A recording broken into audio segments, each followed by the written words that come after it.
నిన్న నిన్నటి రోజు పొప్పూరు మండలం తుమ్మలచెల గ్రామంలో వైఎస్ఆర్సీపీ సానుభూతిపూర్లపై దాడి చేయడం జరిగింది. ఈ దాడిలో ఇద్దరు ముగ్గురికి ఇంజ్యూర్ అయినా కూడా సీరియస్గా ఉందని బెంగళూరు తీసుకుపోయినా కూడా ఇంతవరకు కూడా పోలీసులు స్పందించడం కానీ కేసు కూడా రాసుకోలేని పరిస్థితి ఉంది. అంటే తాడిపత్రిలో ఏ విధంగా జరుగుతుంది అనేది ఒకసారి తెలుగుదేశం నాయకులు కూడా చూడాల్సిన పరిస్థితి. ఆయన చూస్తే వేదాంతం చెప్తుంటాడు, ఏది పడితే అది చెప్తుంటాడు. కేవలం నన్ను తాడిపత్రికి రానివ్వకూడదు అనే ఒక ఉద్దేశంతోనే గ్రామాలలో కక్షలు లేపి ఈ విధమైనటువంటి దాడులు చేసి కనీసం కంప్లైంట్ కూడా తీసుకోలేని పరిస్థితి ఈ జిల్లాలో ఏర్పడిందంటే ఇది చాలా సిగ్గుచెట్టు. అధికారులు కూడా చూడాల, జిల్లా అధికారులు దానిపైన స్పందించి పోలీస్ అధికారులకు చెప్పి ఆ కంప్లైంట్ తీసుకొని చేసే పరిస్థితి.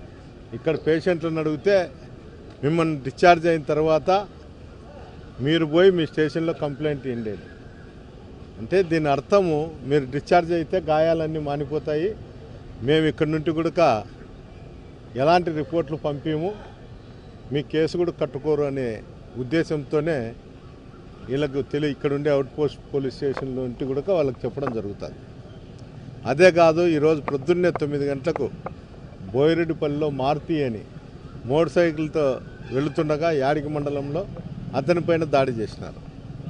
దీనికి అందరికీ సంకేతం ఏమంటే వైఎస్ఆర్సీపీ పార్టీ అనేది తాడిపత్రిలో ఉండకూడదనే ఒక ఉద్దేశంతోనే వాళ్ళు ఈ విధంగా దాడులు చేయడము, అందరినీ ఇబ్బందులకు గురి చేస్తూ ఉండడము ఈ విధంగా జరుగుతుంది. దాదాపు ఒక 20 మందిని ఈ సంవత్సరం కాలంలో కొట్టడం జరిగింది. ఏ ఒక్కరిది కూడా కంప్లైంట్ కూడా తీసుకోవడం లే.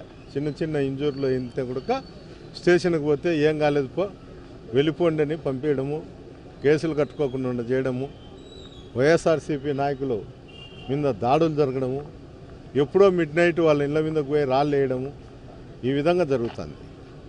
కనీసము సామాన్య ప్రజలైనా కానీ అధికారులు చూసి వాళ్ళని రక్షించే పరిస్థితులన్నా ఉండాలి. ఆ పరిస్థితి కూడా లేదు. ఏమి చేయాలన్నా ఎక్కడ ఉండాలన్నా కూడా ఈరోజు వైఎస్ఆర్సీపీ కార్యకర్తలు కానీ సామాన్య ప్రజలు కానీ భయపడే పరిస్థితి. నేను ఎన్నిసార్లు కూడా అధికారులకు చెప్తాను, తాడిపత్రిలో ఎప్పుడో గుంటకల్లో బంగ్యాకు ఉంది అని చెప్తాన్నారు గుత్తి రైల్వే స్టేషన్లో. ఈరోజు తాడిపత్రి నుండి అనంతపురం కూడా బంగ్యాక్ అనేది రావడం జరుగుతుంది. అందరికీ తెలుసు ఈ బంగ్యాకు వ్యవస్థ ఉంచి అందరి మీద దాడులు జరుగుతున్నాయి. నిన్న ఎన్టీవీలో వచ్చింది ఓ న్యూస్, ఏమొచ్చిందంటే వైఎస్ఆర్సీపీ కార్యకర్తలు తెలుగుదేశం నాయకుని కొట్టినారు అని. ఎలా జరిగిండొచ్చేమో కానీ తిరిగి వాళ్ళు కూడా వీళ్ళని కొట్టిండేది కూడా చెప్పాలి కదా. అంటే అందరూ కూడా రాజకీయ నాయకులు ప్రతి ఒక్కరూ ఎవరిని బెదిరిస్తే వాళ్ళ మాటలు వినుకుంటూ వాళ్ళు చెప్పిండేదే చేస్తూ పోతే అసలుకు ఏ ఛానళ్ళకు కానీ పత్రికలకు కానీ మీద కూడా నమ్మకం పోతుంది ప్రజలకు. మనం ప్రచురించేది, మనం చూపించేది ప్రజలు తెలుసుకుంటారు. వద్దని చేస్తే ప్రతి ఒక్కరు కూడా టీవీ పెట్టి చూస్తుంటారు. మీరే తప్పుడు సమాచారం పబ్లిక్ పంపిస్తే అది ఎంతవరకు సమంజసమో మీరు ఒకసారి చెప్పండి. ఇవన్నీ మానుకొని ఏది ఉంటే అది మీరు చేయక చట్టం పరిధిలో ఉండేటువంటి పోలీస్ అధికారులు చేయక ఎవరు చేస్తారు? ఏదో రోజు తిరుగుబాటు అనేది జరుగుతుంది. ఆ తిరుగుబాటు జరిగినప్పుడు ఆయన చెప్తా అంటారు, మా ప్రజలు ఓరుకోడు, ఎక్స్ఎమ్మెల్యే తాడిపత్రికి వచ్చాయి. అందరికీ ప్రజలు ఉంటారు, అందరికీ కూడా అభిమానులు ఉంటారు. నాకు కూడా 85,000 ఓట్లు వేసినారు. వాళ్ళ ప్రజలు నన్ను ఒప్పుకోకపోతే తాడిపత్రికి వచ్చేకి మా ప్రజలు కూడా ఎన్నో సాట ఇట్లా ప్రతిదాడులు చేసేకో ఇంకో దాన్ని చేసేకు ఉంటాయి. ఇవన్నీ నేను మాట్లాడితే ఏ విధంగా ఉంటుందంటే నువ్వు తాడిపత్రికి రావడం లేదు, పోలీసు అధికారులు ఉన్నారు, రెచ్చగొట్టే వాక్యాలు మాట్లాడితే నిన్ను తాడిపత్రికి ఇప్పట్లో మేము పంపించలేము అని చెప్తారు.